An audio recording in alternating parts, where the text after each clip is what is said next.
Hello everyone, welcome back to DevOps Titan. If you are first time coming to this channel, then please consider subscribing. Also click on bell icon so that you are notified whenever the next video is released. Today we are going to discuss on question 3 under CKA Kubernetes exam series. There would be more than 30 plus questions as of mid of 2022. The number of questions will keep increasing as and when we receive feedback from the users like you. So please leave us a comment if you see that questions are not up to the exam standards, or if you have some question and you want us to create a video and blog on that, please let me know. I will create a blog for you. Also, if there are, as I said, there are 30 plus questions on this blog. If at all you are not able to view those 30 plus questions, only 10 or 15 questions are visible to you, that means you have access is restricted for you, and you need to create an account on DevOps Titan and fulfill those survey questions which will pop up to your email account or under your account on DevOps Titan site. So please create a free account. Everything is free, but you need to participate in some survey in order to get access to all the questions for CK practice questions. Okay.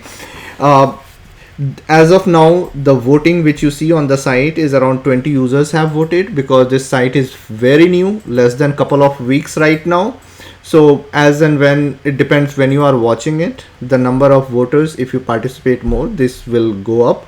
But based on couple of weeks of review, if we see the result, 55% users, they have expressed the view that yeah, they wrote exam and they found a very similar question in the exam.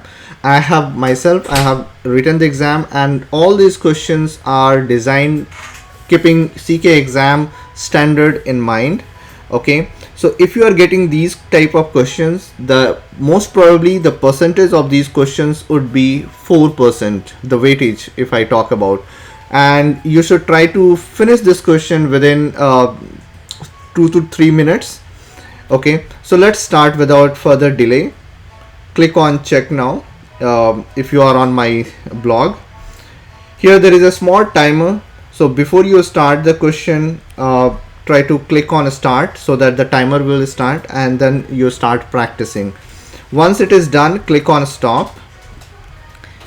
If you don't have a lab environment ready for you to practice, then click on Windows. If you are using a window, then click on Windows, and you will have a YouTube video where I have explained step by step how to set up a Kubernetes cluster.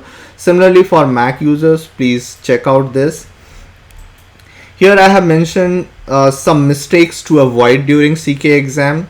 And in this blog, this is one of the very common mistake which most of the students they make it, and I'm going to discuss about it in a separate video, not in this. This is a separate topic and a very important topic. So if you have not watched it, then please watch that video also.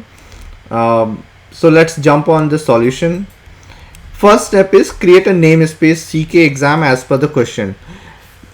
During exam, in the actual exam, if you are getting this question, all examiner wants to know, all that examiner is trying to see whether you understand how to define resources within a YAML file. Okay, so most probably you will have a namespace already created. Since we in our lab environment, you might not have this namespace created, so run this command kubectl create ns demo namespace. It will create that namespace. Okay, here you see the question is CK namespace, and I have created demo namespace, so there is a small conflict. So please follow what is given in the question. If it is CK namespace, I should have created CK namespace. So here there is small mistake. I will get that corrected. Okay, so as per this question, we need to define a resource, CPU and memory in the pod YAML file. So get a pod YAML file from Kubernetes documentation. You will find so many examples. Get a YAML file. It's a simple YAML file, and under resources, just below under container where we define the name and the image, add one more line, resources limits under resources, limits, CPU and memory. Again, as I said, get a YAML file from Kubernetes documentation side. If you are writing exam, you should not refer to copy these information from the Kubernetes documentation. These things should be on your fingertips. Okay, that you just need to rather than, or you can generate a YAML file by dry run command. You can use that dry run command to generate an YAML file, and you should be very quick in defining these piece of code, okay, and run the YAML file. So you need to be very quick, and at least this much you need to remember.